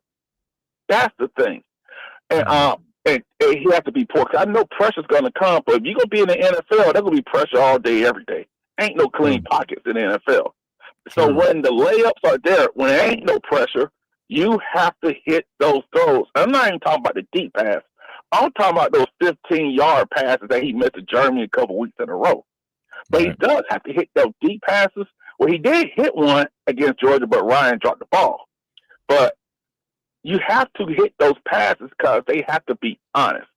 And you got to make them think about it. And I think the run game, maybe having to play 2 tight ends because Cuevas was hurt, might have helped some things. But I think you got to keep running the ball as well, because even that first game, they didn't run the ball well. But when they closed out the game, they got some good runs. And my last thing is, so people talk about killer instinct, this team can't put people away. Part of putting people away is that 4-minute offense where you can run the ball, take time off the clock. And if they get that, maybe Daniel Hill gets that, maybe AK Deer, but I'm not going to expect much of a run game. I just say, hey, you got to keep doing it to keep those guys honest. And I think that we'll probably – I still think we'll win. And I think it'd be like 24-20, something like that, because you got to make Gunner start to beat you with his arm and watch his legs as well. So that means the defense has to be disciplined. And I forgot to add this, Christian. Yonze Pierre didn't really emerge that game either, you get what I'm saying? He's a force now. And I think that's something to keep in mind as well. Like I said, our new secondary, our linebackers are playing better. And I think this defense can win it. Just don't help Georgia. And that's all I have. Hey, you have a good weekend. Yes, sir. Absolutely, man. Smitty, I appreciate you. Have a great one as well. Great stuff as always, man. Real quick before we hit this timeout, we got a super chat from Superfly. 999. Appreciate that, brother. He says, what's good, Bama family? 28-24. We can write that one down. Bama, another SEC championship win, then on to the playoffs. KDB, the staff, and of course the team are doing the damn thing. Roll, Tide, roll. A lot of confidence there from Superfly. 28-24, that's another solid number. A little bit different from the 27-24 we've seen a couple of times. So that's good. And we don't have to have a 4-way tie if it ends up being that. But yeah, I know the 27-24, 28-24, it's a very Alabama-Georgia type score. I don't know why. It definitely feels like that. But shout out to Superfly, man. He's always hanging out with us in the chat, man, and love the energy, man. He's always bringing it when he's in here. And big thanks for the support. We always appreciate that here on the show. We got to hit a timeout. When we come back, we'll keep on rolling. We got another phone call or two we'll get to. Got some tape pulled up. We'll continue breaking things down. We'll give you our final keys, final predictions, all that stuff over the next 25 minutes or so as we wind down here on this Friday edition of the Miller's Edge, Tide 100.9, 1230 WTBC.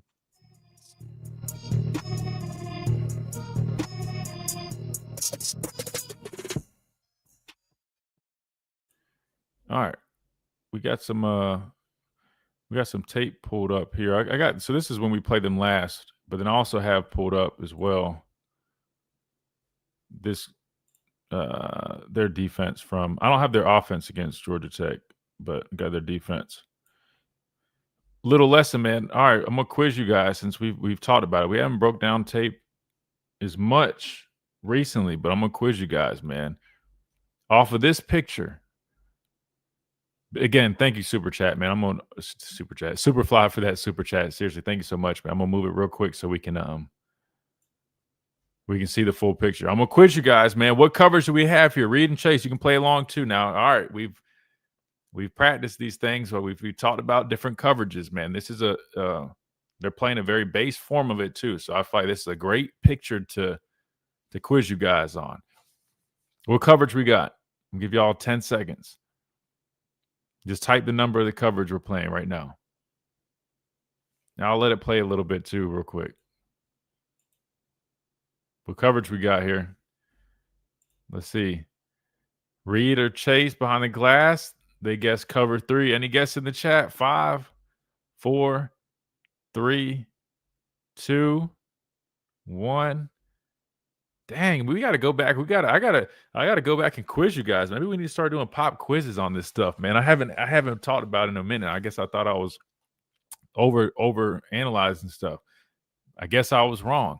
We got cover 2 here. Guys. There we go. Phil and Superfly said, okay, there we go, Lynn. Maybe you guys are a step behind. Maybe there's like a break or something. Hell yeah. There we go. All right, bet. All right, heck yeah. That's what I'm talking about, chat. Let's go. Yep, you got cover 2, right? How do we know that? You got the 2 deep secondary guys, 2 deep safeties here, aka split safety coverage. You might hear shell coverage. There's a lot of different terms. You always That's probably like the first key, right? Second one, you got corners squatting on the flat. Once you check those two boxes, you immediately know we got cover 2. So Georgia's playing cover 2 right here, right? And very base form of it, right? These guys in the middle, typical hook curl defenders. Now, here's the next step, right? Here's the next part to the quiz. What are the vulnerabilities in cover 2? You can see it from this picture, right? It literally, this is like what they call is a cover 2 beater. What are the vulnerabilities of cover 2? I won't waste too much time. You guys probably can already see it. I see Lynn saying, yeah, tight end's open. Exactly. The middle of the field is always going to be a weakness of cover 2. Why?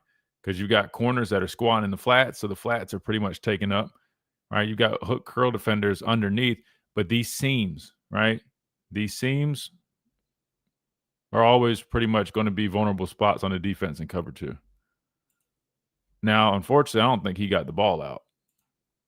He did get the ball out. Wait, no, that was the last play we just saw. I was like, I think they almost got a safety, but boom.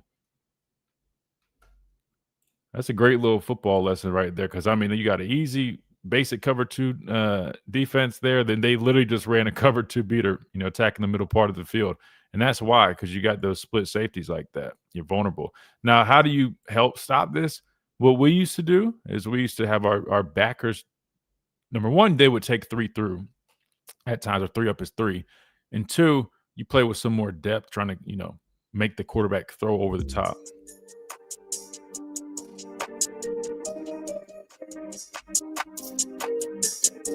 And welcome back into this Friday edition of Miller's Edge, Tide 100.9, 1230 WTBC, presented by the Good Feet Store, America's Arch Sport Experts. All right, we've been hitting the phone lines. We'll keep doing that. We got another caller, but we've also got some tape pulled up. If you guys want to come hang out and watch us do the show, you always can do that at the Miller's Edge on YouTube, completely free. All we do is ask that you just hit that like button. It takes 2 seconds. It's no big deal. You just click like and subscribe if you haven't. Stay up to date. And yeah, it's that simple. Or on the Facebook page of Tide 100.9 as well. All right, let's go back to the phone lines. 205-342-9904 is the number. Next up, we've got Dale, I believe. Dale, welcome in. Hey, Christian. First of all, I'd like to say you were one of my favorite players during the time that you played. I love those outside rusher guys. Oh, thank you, man. I appreciate that, brother. Thank you so much. What did you play at? And when you left, when you left, what size were you at? I left here, man. I was the heaviest I'd ever been. I was 247 when I left here. But realistically, my senior year, I played at about 235, 240-ish. Right. When that reporter asked Coach DeBoer about filling L.T. Overton's spot, the first guy he mentioned was Quay Russaw. That's about the size. He was about the same size as you, wasn't he? Pretty close. Yeah. Roughly similar. Could you have played that spot? Could you have played that spot, Bandit? I'm going to be honest with you. Could I have done it? Sure. But would I have been effective at it? No.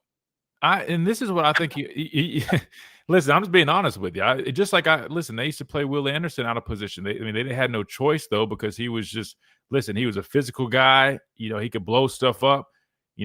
There'd be a lot of times when he was in a 4-eye, they would come down. He had to play some double teams, and he's not built for that. And that's why you're seeing him right now in the NFL. He's playing a true 5/9 technique with the Texans, and he's killing it because that's, a true fit for him. That said, I think Coach DeBoer, if you listen to him talk defense, he's definitely more of an offensive guy. I think he's more just initially thinking, when we have LT in a 5 technique off the edge, maybe immediately, Yanze just popped up in his head. But you're right. Yanze won't be playing what LT was playing on first and second down. Now, on third down situations, yeah, it could be a similar deal, just, 5 techniques type stuff. But outside of that, you're right. I think he was probably maybe just assuming third down situations. But first and second down, no. I do not think you put Yanze in there like that. Let me ask you this, man. What is wrong with Keon Keeley? That dude, to me, should be there. But I know I'm a couch coach. I don't have any knowledge of that. But when I see him play, and I've been to several games, he whips his man. He gets in that backfield, man. He got that dog in him. I have not understood why he has not played more. Yes. Do you get that, or is it just me? No, a lot of He's people. 285. Yeah, he's put on a lot of weight, and he'll get plenty of opportunities in this game, not only with LT out, but also with Kelby Collins out. They've really been pleased with what he's been doing, throughout the course of the year. And just to speak on him, I'll just say this: he had been developing behind the scenes. I mean, I know him very well. I've known him since before he got on campus, and I still keep up with him a lot. He's just a hardworking dude that's been busting his tail, just trying to get better and better. And when you've got a guy like LT Overton in front of you, and even before that, behind the scenes, he started out as more of a true outside backer. They move him to bandit. He adds some weight. Is a combination of trying to just, transition to the college level, transition to a new position, added weight, different expectations. So it took him some time, but I'm just really happy to see him. He's really just coming along really nicely, man. Again, he works so hard behind the scenes. It's not a matter of, oh, he's not doing what he's supposed to do. He busts his tail, and it means a lot to him. And he's finally seeing, those rewards there. But yeah, no, I think he should have some opportunities. And you're right, he's a physical guy. He uses his hands well. I used to always just tell him, man, in the backfield, man. Yeah, he finds a way in the backfield. I used to just tell him, like, don't forget to use your athleticism too. To me, I think sometimes guys, when they get so used to being that physical guy that they are and try to bull and power guys, if that's your game, that's good. But I also just tell guys, don't forget, you're an athlete, man. Be an athlete. Those offensive linemen, they're not athletes. That's why they play offensive line and not defensive line. So take advantage of that. And he has both going on. Yeah. I think he has both. He has both. He has a lot of power and he has a lot of athleticism. And to me, that would create a great bandit right there. They moved him in that position for a reason. And man, I hope you're right. I hope he plays a lot. I'm really looking forward to seeing him get to play. And another player that I'm looking forward to seeing is A.K. Deer. Now that Riley's out and Jam is probably out, I don't know if he is or not, but more than likely, that's a player to me that needs to get a lot of reps, man. I know we've seen a real small sample size of him, but I think he can create a lot of big explosive plays. I may be wrong again. I'm not a coach.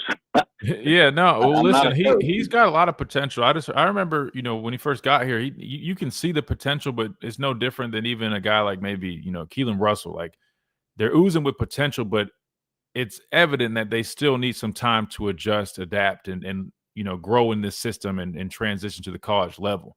I think he was in a what's the best way to do it, though, man? By definitely getting more reps. But the problem is, sometimes, when you have other guys that are a little bit more ready now, right? We're talking about winning games now. So, there's a balance here. Well, now might be his opportunity.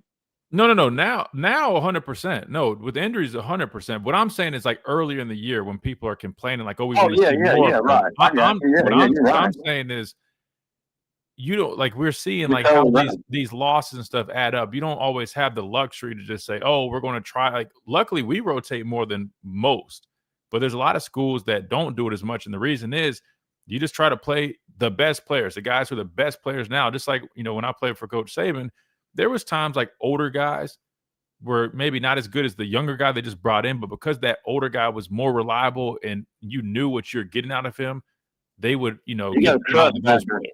Yeah, the trust factor. Yeah. Exactly. That's exactly right. I see it. Yeah, I understand. But now I just hope he gets an opportunity. I want to see him because he has such great vision.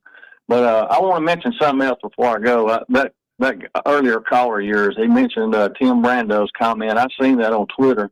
And what he said was that Alabama fans, the longer that it goes that Penn State doesn't hire a coach, that Alabama fans should be uneasy and get ready and get prepared for Coach DeBoer to go. And I'm glad Coach DeBoer came on there and cleared the air and made Tim Brando look like the idiot that he is. He's a big LSU fan. He's a big LSU fan, big time. Yeah, I've learned that, and yeah, he's an interesting guy, man. He's just very, very full of himself, but. I don't know why people would even believe that narrative is given. Coach DeBoer is about to play for his first conference championship game. Right. It's the last thing on his mind, man. Yeah, I don't know. Anyway, But let me give you people a just score. come up with stuff. Yeah, go ahead.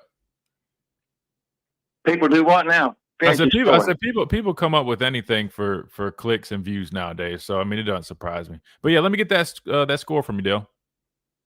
I'm gonna say it's gonna be a defensive struggle. I'm gonna say Alabama wins 21-17. I'm with you. I think it is going to be definitely a defensive matchup, one of those games, game of good defense, man. I hope so. I love matchups like that. This day and age, you don't see them as much. Look at Georgia Tech's game with Georgia, man. Yeah, we're Well, watching it right now. 16 points. Yeah. They Yeah, scored 16 points, didn't it? And we've been struggling pretty much offensively too. Yeah, and that's one thing I'm really looking at in this game, man. I mean, Georgia's defense playing a lot better right now than they did last time around, and our offense just still hasn't quite gotten back on track. So something to look out for. Hopefully, we can find a way, but it's not going to be easy knowing the number of guys that we still got banged up, especially on that offensive side of the football. Dale, we appreciate the call, man. Good to hear from you, brother. Yeah, yes, sir. Roll Tide, brother. Yes, sir. Roll Tide, man. Take care. All right, let's hit a timeout. Stay on schedule when we come back. We got our last segment of the day. We'll give our final thoughts, final predictions, all that good stuff. Make sure you guys get those in here. And we'll roll from there right here on the Miller's Edge, Tide 100.9, 1230, WTBC.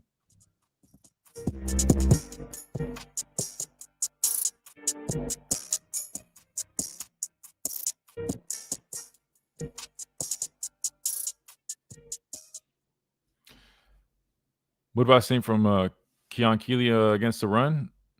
Hey, listen, I mean, that weight he's put on, man, he's a strong dude. I hadn't seen him do it like on a consistent basis and being in like a bunch of true rundown situations. So I'm kind of curious myself, if I'm being honest with you, QD. I really don't know exactly, but if I had to guess, Jordan Renaud has seen a lot more snaps in those situations. I feel like you see a little bit more Jordan Renaud first and second down, maybe a little more Keeley passing situations. I know they're going to rotate. You'll see both in both situations, but I feel like that's probably the preferred order if I had to guess. Could be wrong though.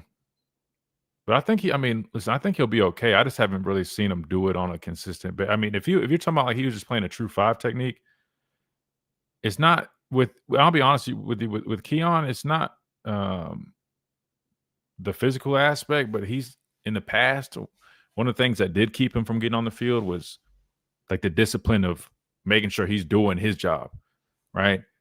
For example, if you're supposed to set an edge, like maintaining good eye discipline and setting that edge, not peeking inside, which hell, I mean, nobody's perfect. LT Overton did it against Auburn and gave up like a 15-yard gain. He was supposed to set the edge. Guy Antsy was peeking inside, and they ended up bouncing it. That back, I forgot, was it Cobb? And then he had that physical finish over Xavier Brown. I don't know if you guys remember what play I'm talking about, but they're marching down in the red zone area. Yeah, so what you're going to see a lot from Georgia, though, bringing these backers. This time, bring them off the edge. 5, is that Wilson? All right, that's how they like to try to draw up pressure, but we did a good job, handling it in the first matchup. We got to make sure we do it again in this one, man. Need to give Ty as much help as we can, which I feel like people have been stepping up, but we got to continue to. We need Ty playing some good ball in this matchup, 100%. It'll be big.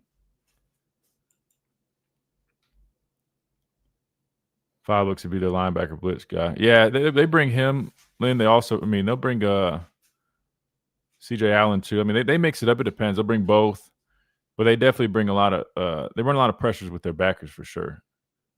Chris Cole guy, you see that they move him around, line him up, and do some stuff too. They got a really good linebacker core. That's right. Penn State did hire somebody.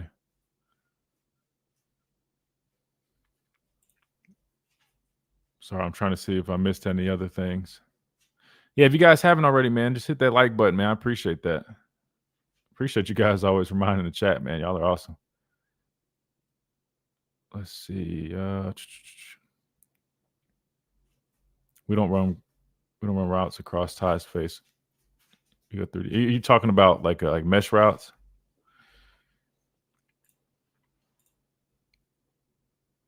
Let's go. Let's see the back copy of this.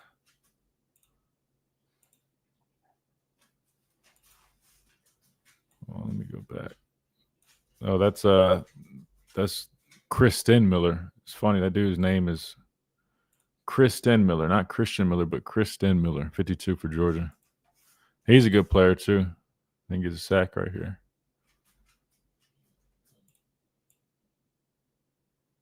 I wanted to pull up though when likes are free. Absolutely, man. It's funny though. It's hard. It's hard to get people to hit the like button. Maybe people don't know how to do it though. I don't like being that guy asking a whole bunch, but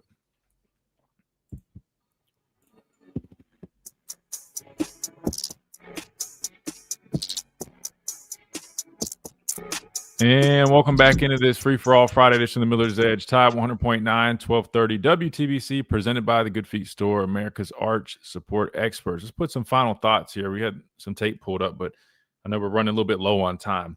Key players look out for. You kind of already know it, right? We played these guys before. Gunnar Stockton, their quarterback, has been playing some really good football. He's got about 2,500 passing yards, 70% completion, 5 interceptions. He's been sacked 15 times this year. He's definitely developed as a passer as the year has gone on. Decision making, going through his reads, all those things, those qualities that you look for in a quarterback. They've improved over the course of the year since the last time we played him.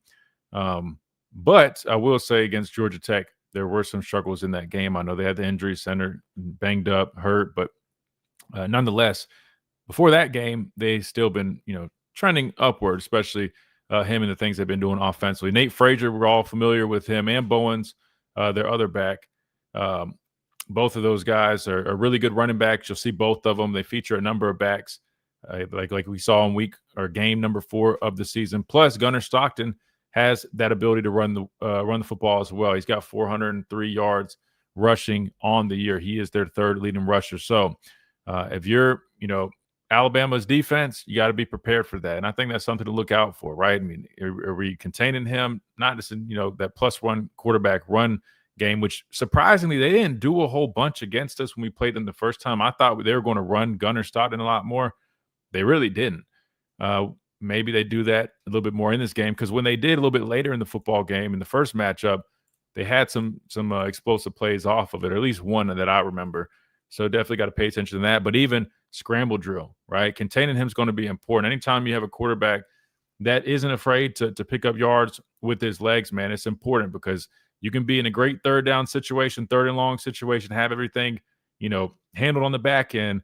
But if you let that quarterback scramble, roll out, and extend drives, that can be a whole nother issue for a defense. Good news is we've done a solid job so far. Even in the Iron Bowl, I thought we did a pretty decent job. I know Ashton Daniels had like 100+ on the ground, but he also had like 23 carries, I believe. So, I mean, he was, you can almost consider that like an extra running back at that point. Their receiver, Zachariah Branch, really good player. Their leading receiver, 691 yards. Colby Young, who was their leading receiver in the first matchup between these two programs, he is out in this game, but Zachariah Branch is their key guy. And like Smitty mentioned, you'll see a lot of screen game, right?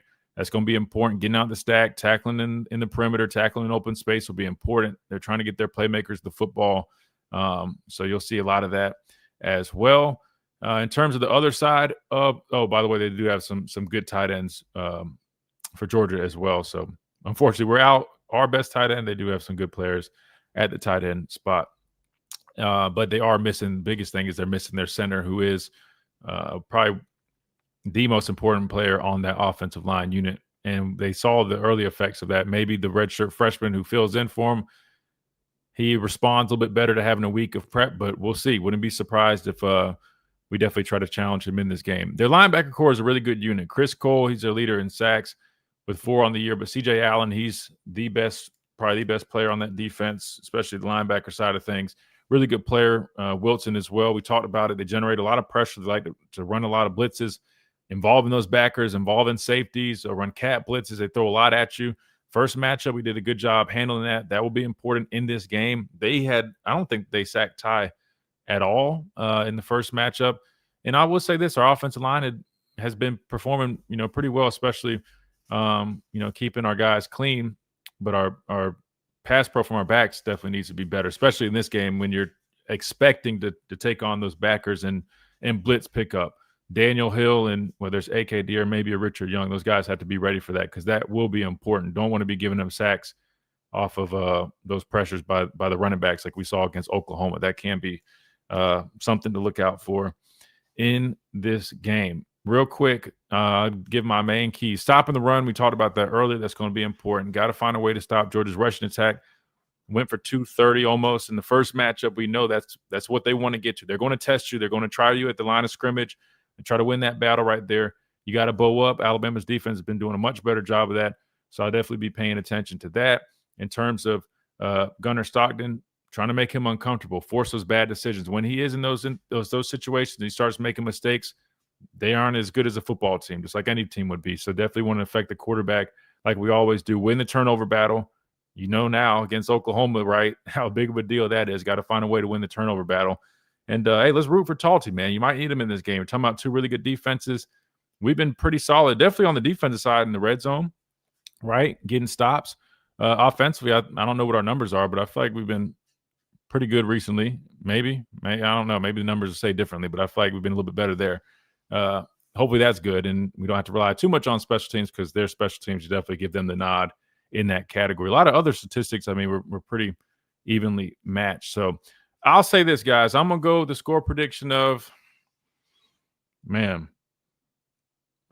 going to go 24-21 Bama. I'm not saying Talty takes a game winner, but I think he at least kicks one field goal in this game. If it's a game winner, all power to him. I'd love that for him. I don't necessarily see that happening. I am just going to say this. I am a little concerned about this matchup. I don't need anybody trying to sit there and say, oh, why are you scared? No. It's not that. It's just when I look at this game, knowing it's tough to beat a team twice, knowing the injuries that we have right now, knowing these guys don't really have much to lose. I mean, I guess neither team at this point, I mean, you're probably both locks for the playoffs, but I'm just going to be honest with you. I mean, these guys, they lose this game. They still get a good, decent seeding, I'm assuming, in the playoffs still. I'm sure they're going to be aggressive, and they're going to come at you. I mean, it's going to be one of those games. And then knowing we're a little wounded, man, that just doesn't make me feel great about the matchup. So I'm just going to say this. I'm picking Bama to win. But if Georgia wins this football game, I would not be shocked. I'll word it like that. That's just me being completely honest here, right? I'm just going to be honest with you guys. You know me. I don't try not to be biased here. Obviously, I'm a former Bama guy, so I'm always going to root for Bama and try to choose Bama every time I can, just like Coach Saban does. But from a football standpoint, I would not be shocked if, unfortunately, it ends up going the Bulldogs' way. Reed, Chase, I'm going to let you guys get the last prediction and final thoughts here, man. What do y'all think about this SEC matchup tomorrow? I am going to roll with it too, Christian. I think Georgia pulls out the upset, 28-21. I'm a little worried with the matchups and just the injuries on Bama's side. It's just a little too much for Bama to kind of recover from. And I'm at the standpoint where the SEC championship, it means a lot. It's something that you work hard for, especially in the SEC, but with the college football playoff rankings and how much you need to get through that point, I feel like Bama just needs to be just a tad cautious. I might get a lot of flack for that, but with so much kind of in the air, you know, with the playoff rankings and where Bama might be, I think Bama just needs to just do enough to win so you can prepare, because I'm telling you, if you come into that bye week and you come flat, they're not going to really care about that SEC championship, in my opinion. You're going to look at that loss in that bye week or that next game come and be like, what happened? Why were you coming out slower? What was the excuse? You know, we're back scratching our heads in the offseason. But, yeah, I have Georgia by 7. Yeah, Christian, I've got a 28-27 Georgia. I just think both you guys. Yeah, I know. That's what I was telling Chase. I was like, man, I guess we're the only two. And now look, I've been a Bama fan my entire life. Okay. And at a certain point, you got to kind of take off the crimson glasses with the whole, I think, and look, if you think Bama's going to win the game, completely fine. You know, I want them to win it, but I just think that, like Chase was saying, I think the injuries are going to add up, especially, you know, we were without Cuevas and now without Jam. I just think that it's, I don't know. I feel like that LT, Kelby Collins, it just something isn't feeling right come this weekend, and yeah, I think they'll scrape it away on the final drive, maybe give us 30 seconds left to try to drive down the field, and I just don't think we'll be able to capitalize on it. Well, real quick, hey, somebody in the chat said "Rat Poison." Real quick, we'll end on this note. Here's Kirk Herbstreit talking about it and what it could look like afterwards in terms of the playoff picture.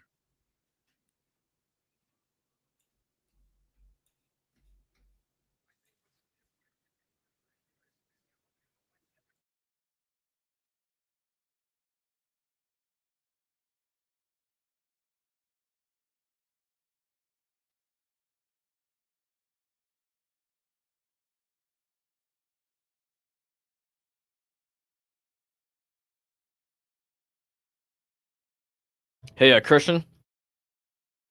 Oh, I'm sorry. I'm over here thinking I got it pulled There's up. Texas Tech and BYU. They've Sorry. already played. It was If Kirk Texas Herbstreit. I'm Tech sorry, beats- I had the film pulled up. It was Kirk Herbstreit basically explaining that if Alabama did, in fact, since I just was piggybacking on what you guys said, if that did come to fruition, which again we all hope Bama pulls it out, right? We got confidence there. But Kirk Herbstreit basically saying that you still find yourselves in the playoffs. So I was trying to just circle back and end on some positive for our listeners because I know they probably about had a heart attack getting 2 predictions from us. But hey, man, like you said, man, we got to just take the glass off sometimes, and give your opinion. I appreciate the honesty there. We got to get out of here. I'm running behind. We got Wyatt coming up next. Big thanks to everybody tuned in today. This Free for All Friday edition of the Miller's Edge. Hope you guys have a great weekend, and hope you guys come back here on a Monday, on a Victory Monday, talking about us as SEC champions right here on the Miller's Edge, Tide 100.9, 1230 WTBC.